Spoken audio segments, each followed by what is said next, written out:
Assalamualaikum warahmatullahi wabarakatuh. Kami dari kelompok 5 yang beranggotakan saya sendiri Yusmanidar, Putri Ica Lestari, Putri Sri Maulida, dan Isna Firdausa. Baiklah, pada kesempatan kali ini kami akan membahas tentang konsep dasar evaluasi pembelajaran. Sebelum kita masuk ke materi lebih lanjut, alangkah lebih baiknya kita mengetahui dulu apa sih itu evaluasi. Jadi, evaluasi adalah suatu proses untuk menyediakan informasi tentang sejauh mana suatu kegiatan tertentu telah dicapai. Bagaimana perbedaan pencapaian itu dengan suatu standar tertentu. Untuk mengetahui apakah ada selisih di antara keduanya, serta bagaimana manfaat yang telah dikerjakan itu bila dibandingkan dengan harapan-harapan yang ingin diperoleh. Nah, pembahasan selanjutnya adalah mengenai pengertian evaluasi, penilaian, dan pengukuran. Kebanyakan pendidik mengidentifikasi bahwa kegiatan evaluasi sama halnya dengan melakukan penilaian dan pengukuran. Evaluasi memiliki ruang lingkup yang lebih luas dari penilaian.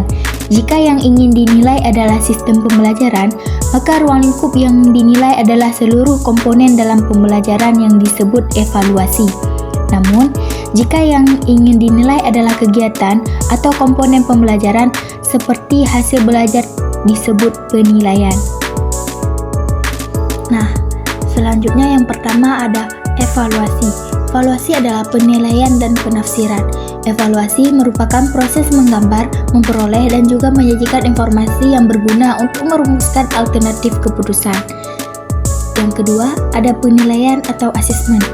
Adalah penerapan berbagai cara dan penggunaan beragam alat penilaian untuk memperoleh informasi tentang sejauh mana hasil belajar peserta didik atau ketercapaian kompetensi. Nah, yang ketiga ada pengukuran. Pengukuran adalah penentuan besaran, dimensi, atau kapasitas, biasanya terhadap suatu standar atau satuan pengukur. Baik, selanjutnya saya akan menjelaskan tentang tujuan dan fungsi evaluasi pembelajaran, yang dimana evaluasi pembelajaran bertujuan untuk mengetahui efisiensi dan aktivitas pembelajaran yang meliputi tujuan, metode, konsep, bahan ajar, media, sumber ajar, suasana belajar, serta cara penilaian. Selanjutnya ada tujuan evaluasi yang diuraikan sebagai berikut. Yang pertama, keeping track, yaitu untuk menelusuri dan melacak proses belajar peserta didik sesuai dengan rencana pelaksanaan pembelajaran yang telah ditetapkan. Dan yang kedua ada checking up, yaitu untuk mengecek ketercapaian kemampuan peserta didik dalam proses pembelajaran dan kekurangan-kekurangan peserta didik selama mengikuti proses pembelajaran. Dan yang ketiga ada finding out, yaitu untuk mencari, menemukan, dan mendeteksi kekurangan, kesalahan, atau kelemahan peserta didik dalam proses pembelajaran sehingga guru dapat dengan cepat mencari alternatif solusinya. Dan yang terakhir ada summing up, yaitu untuk menyimpulkan tingkat penguasaan peserta didik terhadap kompetensi yang telah ditetapkan. Baik, di slide selanjutnya kita akan membahas fungsi penilaian. Nah, yang pertama ada penilaian yang berfungsi selektif, yaitu penilaian yang bertujuan untuk keperluan seleksi, misalnya tes atau ujian saringan masuk ke sekolah tertentu. Dan yang kedua adalah penilaian yang berfungsi diagnostik, merupakan penilaian kurikulum merdeka yang dilakukan secara spesifik dengan tujuan untuk mengidentifikasi atau mengetahui karakteristik, kondisi kompetensi, kekuatan, kelemahan model belajar peserta didik sehingga pembelajaran dapat dirancang sesuai dengan kompetensi dan kondisi peserta didik. Nah, yang ketiga ada penilaian yang berfungsi sebagai penempatan, yaitu penilaian yang ditujukan untuk mengetahui keterampilan prasyarat yang diperlukan bagi suatu program belajar dan penguasaan belajar seperti yang diprogramkan sebelum memulai kegiatan belajar untuk program itu. Dan yang terakhir ada penilaian berfungsi sebagai pengukur keberhasilan. Fungsi keempat dari penilaian ini dimaksudkan untuk mengetahui sejauh mana suatu program berhasil diterapkan. Baik, selanjutnya saya akan membahas tentang prinsip-prinsip evaluasi dan penilaian pembelajaran. Yang pertama, prinsip-prinsip evaluasi pembelajaran. Nah, untuk mendapatkan hasil evaluasi yang baik, Kegiatan evaluasi harus dilakukan berdasarkan prinsip-prinsip yang pasti, valid, komprehensif, dan lain sebagainya. Berikut ini saya akan menjelaskan beberapa prinsip-prinsip evaluasi pembelajaran yang terdiri dari A. Kepastian dan kejelasan. Nah, dalam proses evaluasi maka kepastian dan kejelasan yang akan dievaluasi menduduki urutan pertama. Evaluasi akan dapat dilaksanakan apabila tujuan evaluasi tidak dirumuskan dulu secara jelas dalam definisi yang operasional. Bila kita ingin mengevaluasi kemajuan belajar siswa, maka pertama-tama kita identifikasi dan kita definisikan tujuan-tujuan instruksional pengajaran dan barulah kita kembangkan alat evaluasinya.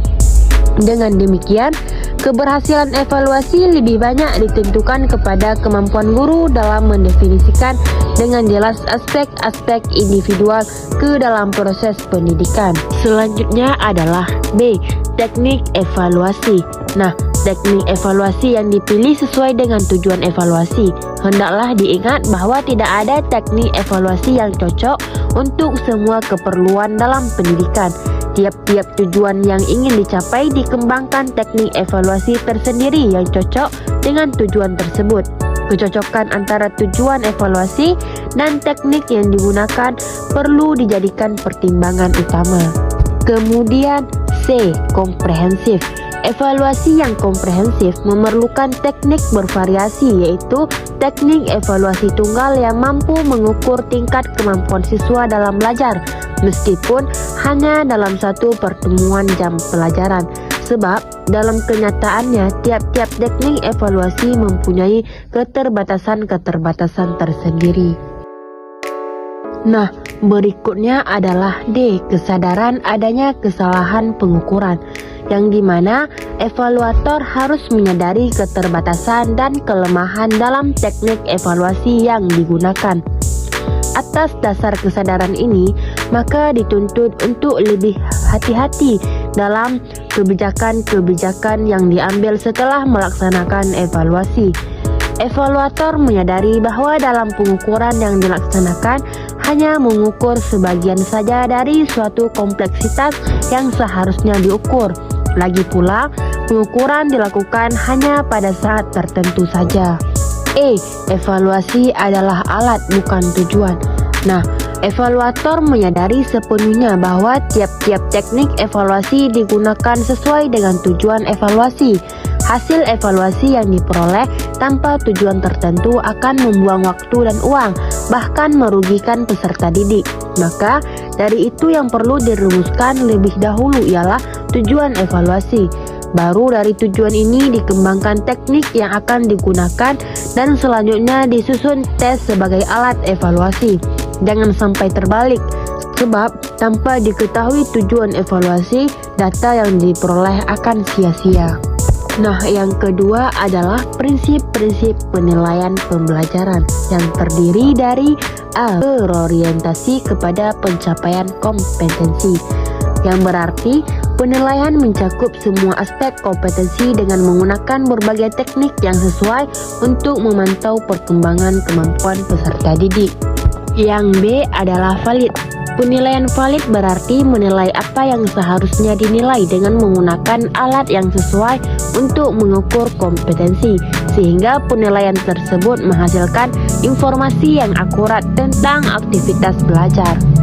Selanjutnya adalah C. Adil, yang berarti penilaian tidak menguntungkan atau merugikan peserta didik karena berkebutuhan khusus serta perbedaan latar belakang, agama, suku, budaya, adat istiadat, status sosial, ekonomi, dan gender. Peserta didik berhak memperoleh nilai secara adil. Penilaian hasil belajar tidak menguntungkan atau merugikan peserta didik. Berikutnya adalah D. Objektif. Penilaian yang bersifat objektif tidak memandang dan membeda-bedakan latar belakang peserta didik, namun melihat kompetensi yang dihasilkan oleh peserta didik tersebut, bukan atas dasar siapa dirinya. Penilaian harus dilaksanakan secara objektif dan tidak dipengaruhi oleh subjektivitas penilai. Nah, kemudian E. Berkesinambungan. Pelaksanaan penilaian hasil belajar dilakukan secara terencana, bertahap, dan terus-menerus untuk memperoleh gambaran tentang perkembangan belajar peserta didik. Selanjutnya adalah F, menyeluruh. Penilaian diambil dengan mencakup seluruh aspek kompetensi peserta didik dan menggunakan berbagai teknik penilaian yang sesuai, termasuk pengumpulan berbagai bukti aktivitas belajar peserta didik. Penilaian meliputi pengetahuan, keterampilan, dan sikap. Selanjutnya adalah terbuka. Penilaian harus bersifat transparan dan pihak yang terkait harus tahu bagaimana pelaksanaan penilaian tersebut, dari aspek apa saja nilai tersebut didapat, dasar pengambilan keputusan, dan bagaimana pengolahan nilai tersebut sampai hasil akhirnya tertera dan dapat diterima. Yang terakhir adalah bermakna. Penilaian hasil belajar oleh pendidik memiliki arti, makna, dan manfaat yang dapat ditindaklanjuti oleh pihak lain, terutama pendidik, peserta didik, orang tua, dan masyarakat. Selanjutnya, D. Jenis evaluasi pembelajaran. 1. Bentuk tes sebagai instrumen evaluasi. 1. Pengertian tes. Yang dimaksud dengan tes adalah alat pengukur yang mempunyai standar yang objektif, sehingga dapat digunakan secara meluas, serta dapat betul-betul digunakan untuk mengukur atau membandingkan keadaan fisik atau tingkah laku setiap individu. Yang kedua, ada fungsi tes. A. Fungsi untuk kelas. 1. Mengandalkan diagonis terhadap kesulitan belajar siswa. 2. Mengevaluasi celah antara bakat dengan pencapaian. Ketiga, menaikkan tingkat prestasi, dan lain sebagainya. B. Fungsi untuk bimbingan. 1. Menentukan arah pembicaraan dengan orang tua tentang anak-anak mereka. 2. Membantu siswa dalam menentukan pilihan. 3. Membantu siswa mencapai tujuan pendidikan dan jurusan, dan lain sebagainya. C. Fungsi untuk administrasi. 1. Memberi petunjuk dalam pengelompokan siswa. 2. Penempatan siswa baru. 3. Membantu siswa memilih kelompok. Dan yang keempat, menilai kurikulum, dan lain sebagainya. Yang ketiga, langkah-langkah dalam penyusunan tes. Urutan langkah yang dilakukan dalam penyusunan tes adalah: A. Menentukan tujuan mengadakan tes. B. Mengadakan pembatasan terhadap bahan yang akan dijadikan tes. C. Merumuskan tujuan instruksional khusus dari tiap bagian bahan. D. Menderetkan semua indikator dalam tabel persiapan yang memuat pada aspek tingkah laku yang terkandung dalam indikator itu. Yang keempat, bentuk tes. Bentuk tes ada bentuk berdasarkan fungsinya. Contohnya, tes seleksi, tes awal, tes akhir, tes diagnostik, tes formatif. 4. Tes diagnostik, tes formatif. Yang keenam, tes sumatif. Dan B-nya ada tes berdasarkan aspek fisik yang ingin diungkapkan. Contohnya, 1. Tes inteligensi. 2. Tes kemampuan. 3. Tes sikap. 4. Tes kepribadian. Kelima, tes hasil belajar. Dan yang kedua, ada bentuk non-tes sebagai instrumen evaluasi. Non-tes adalah cara penilaian hasil belajar peserta didik yang dilakukan tanpa menguji peserta didik, tetapi dengan melakukan pengamatan secara sistematis. Teknik evaluasi non-tes berarti melaksanakan penilaian dengan tidak menggunakan tes. Teknik penilaian ini umumnya untuk menilai kepribadian anak secara menyeluruh, meliputi sikap, tingkah laku, sifat, sikap sosial, dan lain sebagainya. Itulah video pembelajaran yang telah kami buat. Semoga dapat bermanfaat bagi kita semua. Sekian dan terima kasih.